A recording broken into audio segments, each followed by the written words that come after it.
Hey guys, so I'm in Raleigh right now and I've pre-recorded my lectures. So what are we learning about this week? Thank you, Daniel. Okay, so what are we learning about today? Thank you. Wesley, be quiet. Okay, so we are not going to be able to do the quiz game today because I'm not here. So we're going to skip through all this. You guys can study it for your quiz tomorrow. Okay, so today we're going to talk about how babies develop in the womb.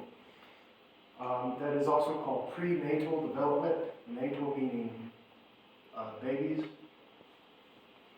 So before you are outside of the womb, or before some people consider a person a baby, we're going to be talking about how they develop. Pregnancy lasts for about 40 weeks, and this is split up into 3 trimesters, 3 parts.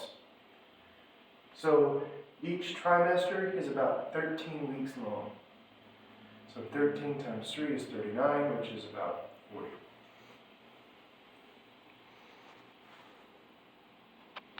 The first trimester begins when the baby attaches to the mother in the womb, or in the uterus. After the baby attaches, an organ called the placenta develops. Remember we talked about that yesterday? Because we are mammal-like eutherians. And it allows the baby to get nourishment from the mother without the blood actually mixing. The umbilical cord is a tube that connects the baby to the placenta. It delivers nutrients and it takes away waste products from the embryo for the mother to be able to excrete. The fetus is what the baby is called from when it reaches 9 weeks old until birth. The second trimester are weeks 14 to 27, and this is when the fetus starts to look like a baby. They develop bones, they develop the brain, and they develop a personality. And remember we talked about how gender is infused into the nervous system from before birth. This is when that starts happening, the second trimester. During this time, the baby will actually be able to suck their thumb. They will be able to make faces, and they will also be able to leave their fingerprints around the uterus.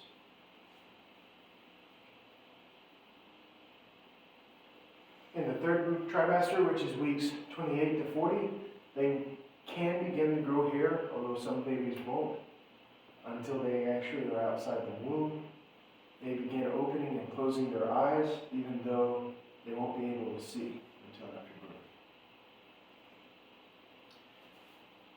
Birth is the first major event of your life, and it is when the hormones in a woman's body start to act up and cause the baby to come out. The muscles in the uterus will begin squeezing the baby repeatedly until he or she emerges into the world, and the placenta will be expelled from the uterus afterward. After you are a baby and you develop a little bit, you go into childhood.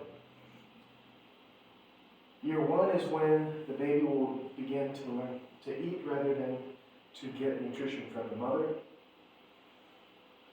They won't have to be bottle fed anymore. The baby will learn to move on their own. They will learn communication.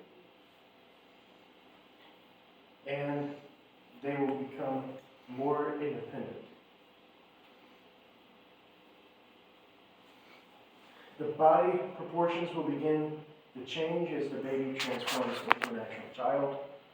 Arms and legs will get longer and become more coordinated. Mental developments will start to emerge and social interactions will change.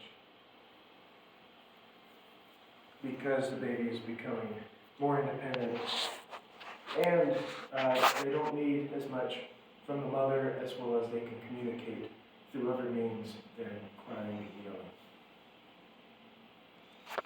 Adolescence is a person's teenage years. There's a lot of changes that occur then as you go through puberty. You also develop communication changes. Your ideas of who to look up to change. The social interactions change more from a focus on your parents and your nuclear family to those of your friends. Your role models change, and hopefully you also change spiritually as you mature and you develop into a less selfish person, less sinful person. And you get into adulthood. In your late teens, you will have reached peak physical maturity. In your 20s, you will be at peak strength, and people will begin to have children in this stage of their life, so they will start to cycle all over again. After your 20s, your metabolism will begin to slow, and the average American lifespan is 80. So by the time you hit 20, you're already a quarter of your way over with life. You are able to invest in others as you reach seniority or get into your elderly age. God has given everyone a certain number of days to live, and therefore it is important to spend that time wisely. We all face death, but that is not the end. Those who put their trust in Jesus, his death and resurrection, will be raised again, and they will have glorified bodies that do not suffer either the effects of the fall or of death. Death can be the beginning of a new life with God, and we can enjoy the work and managing his creation without the frustrating effects of the fall. And that's it. Hopefully you guys have a good day. Listen to Mrs. Herndon, and I'll see you guys tomorrow.